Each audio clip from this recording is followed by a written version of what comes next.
నమస్తే. తెలంగాణ రాష్ట్రంలో 17 పార్లమెంట్ నియోజకవర్గాలకు మే 13న పోలింగ్ అయితే జరగనుంది. ఇక అన్ని పార్టీలకు సంబంధించినటువంటి అభ్యర్థులు గెలుపు కోసం శ్రమిస్తున్న పరిస్థితి. మనతో పాటుగా బీఆర్ఎస్ పార్టీ చేవెళ్ళ అభ్యర్థి కాసాని జ్ఞానేశ్వర్ ముదిరాజు ఉన్నారు. అసలు ప్రచారం ఎలా జరుగుతూ ఉంది, గతంలో అక్కడ బీఆర్ఎస్ పార్టీ నుంచే ఎంపీగా గెలిచినటువంటి దాఖలాలు ఉన్నాయి, మరి ఎలా ఉండబోతుంది ఏంది అనే విషయాన్ని తెలుసుకునేటువంటి ప్రయత్నం అయితే చేద్దాం. సార్ నమస్తే, ఎట్లా జరుగుతూ ఉంది ప్రచారం? చేవెళ్ళ అనేది మీకు కొత్త అయితే కాదు, ఇంకా ప్రజల్లోకి ఎలా మీరు ముందుకు పోదలుచుకున్నారు?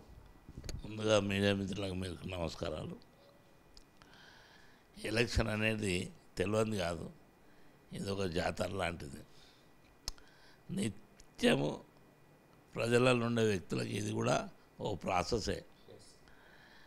కాకపోతే చేవెళ్ళ ఎలక్షన్స్ అనేది చేవెళ్ళ గడ్డని అనండి, 7 కాన్స్టిట్యూన్సీతో ముడిపడినటువంటి ప్రాంతం, అర్బన్ ఏరియాస్ కానీ రూరల్ ఏరియా కలిసి ఉన్నటువంటి ప్రాంతం. దాదాపు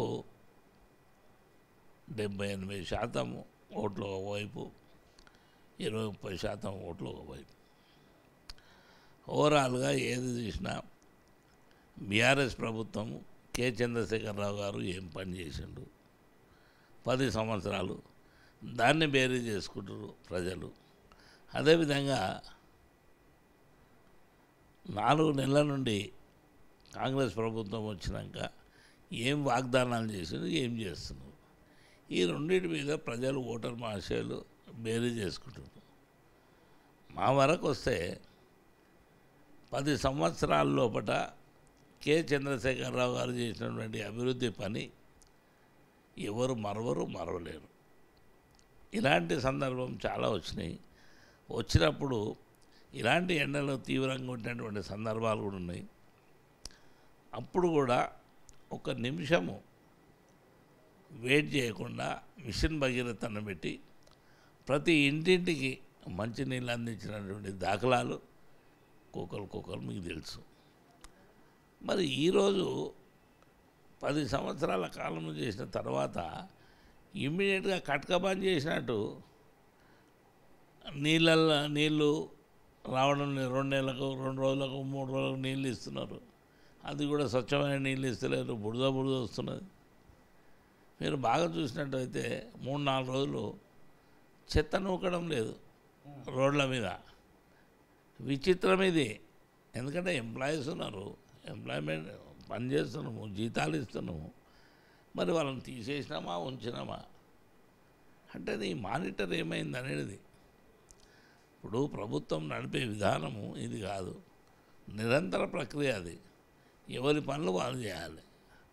మానిటర్ చేసే దాంట్లో లోపాల, అడ్మినిస్ట్రేషన్ లోపమా అది తెలుసుకోవాల్సిన బాధ్యత ఉంది. ఎందుకంటే 2 రోజుల నుంచి చెప్తా ఉన్నా నేను, చెత్త నూకడం లేదు, ఎవరు తీసుకుపోవడం లేదు.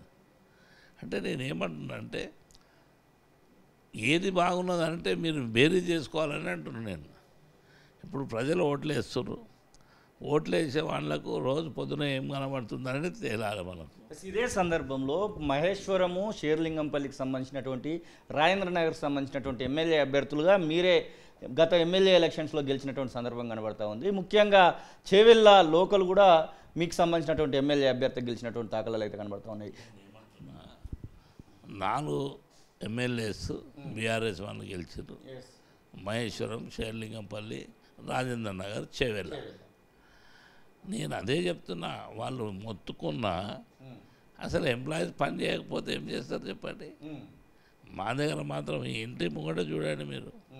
అంటే నేను ఏమన్నా ఎంప్లాయీస్ ఎక్కడ పని చేయకుండా వాళ్ళ మానిటర్ చేసే వాళ్ళు లేకపోతే అట్లనే ఉంటుందండి. మీరు మంత్లీ పేమెంట్ ఇస్తురా లేదా?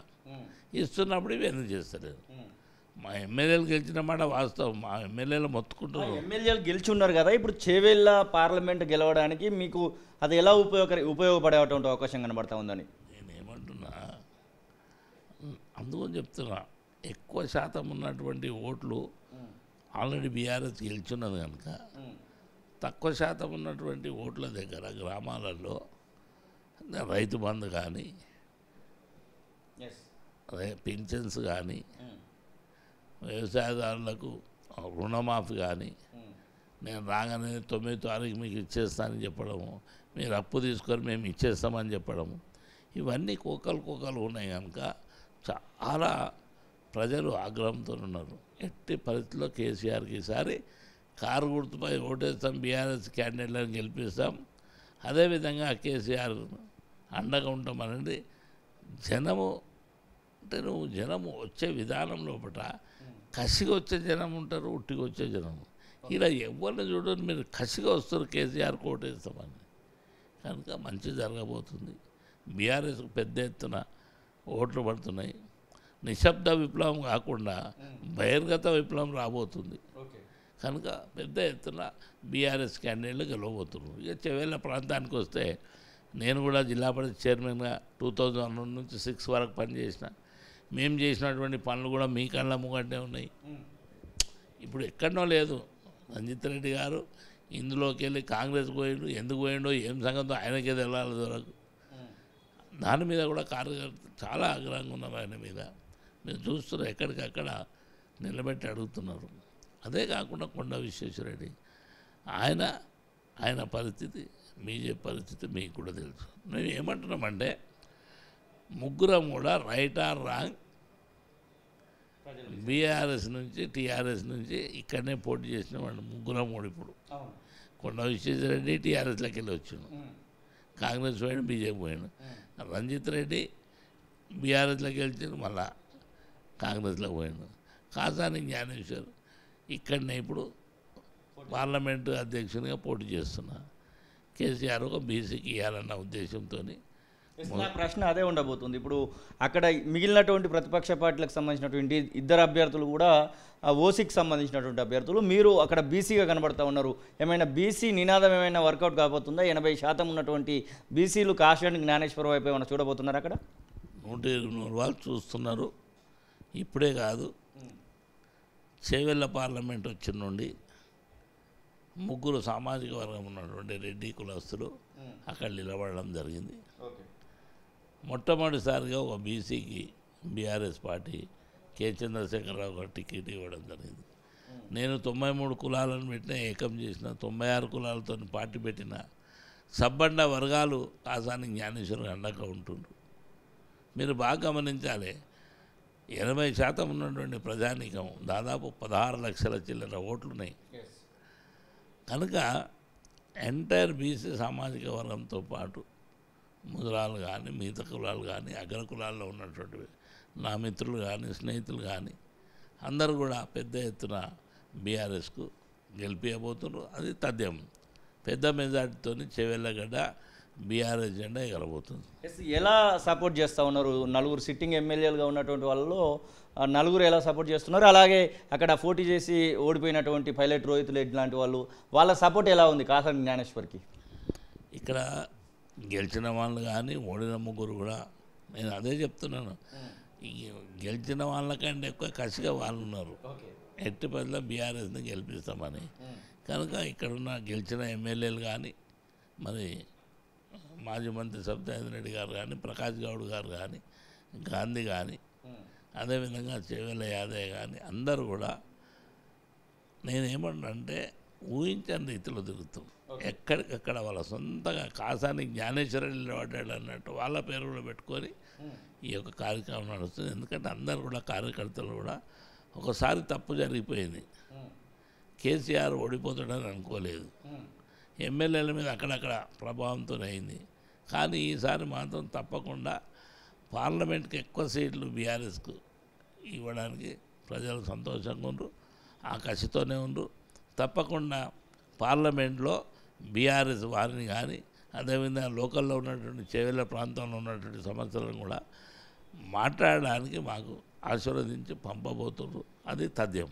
బస్సు యాత్ర రాబోతుందా? చేవెళ్ళ నియోజకవర్గానికి కూడా కేసీఆర్ ఇప్పుడు బస్సు యాత్ర చేస్తూ ఉన్నాడు కదా, చేవెళ్ళ నియోజకవర్గంలో కూడా ఆ బస్సు యాత్రను ఏమైనా ప్లాన్ చేస్తూ ఉన్నారా? ఇప్పుడు ఏంటంటే ఫస్ట్ ఎలక్షన్ మీటింగ్ చేవెళ్ళలో లక్షలాది మందితో మీటింగ్ జరిగింది. ఊహించని రీతిలో మేము కూడా ఊహించలే అంత జనం వస్తారని. గ్రౌండ్లో కంటే 4 ఇంతల పబ్లిక్ బయట ఉంది. ఇంకా వచ్చిన బస్సులకి వెళ్ళి జనం దిగలేదు. చాలా బ్రహ్మాండంగా సక్సెస్ అయింది. దాని తర్వాత రూట్ మ్యాప్ పెట్టుకుంటూ సాధ్యమైనంత వరకు మహమ్నార్ ఇక్కడ పోతున్నాం కనుక దగ్గర వచ్చినప్పుడు కంపల్సరీ వస్తామనే మాట ఉంది. ఆ డేటు ఇస్తే మాత్రం మీకు తమకు చెప్తాం. ఆల్రెడీ బ్రహ్మాండమైన మీటింగ్ జరుగుతుంది. కేటీఆర్ రోడ్ షో ఉన్నది, అదేవిధంగా కేసీఆర్ బస్సు కూడా దిగబోతుంది. ఈ చేవెళ్ళ నియోజకవర్గం అంటేనే ఒక డిఫరెంట్ నియోజకవర్గం. ఇటు సిటీ పీపుల్ కనబడుతూ ఉంటారు. 3 నియోజకవర్గాలు సిటీలో జిహెచ్ఎంసీ పరిధిలో ఉన్నటువంటివి, తర్వాత మిగిలినటువంటి రూరల్ ఏరియాకి సంబంధించినటువంటి. అసలు సిటీ పీపుల్కి చూసుకున్నట్టయితే ఉంటే ఇక్కడ షేర్లింగంపల్లి ప్రాంతాలలో సెటిలర్స్ ఎక్కువ కనబడుతూ ఉంటారు. వాళ్ళ ఓట్ల కోసం కాసాని జ్ఞానేశ్వర్ వారిని ఏమైనా స్పెషల్గా కలవబోతున్నాడా? ఇంకొకటి, వాళ్ళు ఏపీలో కూడా ఓటు ఉన్నటువంటి వాళ్ళు పోవడానికి ఆస్కారం ఉంటుంది కదా. ఇప్పుడు ఎట్లుందంటే మీరు బాగా గమనించాలి, సెటిలర్స్ కానీ పట్టణ ప్రాంతమైన అభివృద్ధి అనేది అభివృద్ధి చూసి ఎవరన్నా ఓట్లు వేస్తారు. సిటీ అభివృద్ధి ఏందనేది మీ కళ్ళకు కట్టినట్టుంది. సాయంత్రం మీరు పోతే మనము సింగపూర్ ఉన్నామా, అమెరికాలో ఉన్నామా, లండన్లో ఉన్నామా, చైనాలో ఉన్నామా అనే ఎవరి ఊహలకు అందని రీతిలో డెవలప్మెంట్ జరిగింది. ఆ డెవలప్మెంట్ కేసీఆర్ గారి యొక్క ఆధ్వర్యంలో కూడా జరిగింది. కనుక ఒక్క నిమిషం కూడా కరెంటు పోకుండా ఉంటేనే ఐటీ సక్సెస్ అవుతుంది. ఇప్పుడు మీరు చూసారు కరెంట్ ఎన్నిసార్లు పోతుంది. 24 అవర్స్ కరెంట్ ఇచ్చినటువంటి కేసీఆర్ గారికి ఆయన ఏంటంటే, నీకు అభివృద్ధి ఒకవైపు, ఆ అభివృద్ధి కావాలంటే కంపల్సరీ ఈ సిస్టంలో ఉండాలన్న ఉద్దేశంతో చేసింది.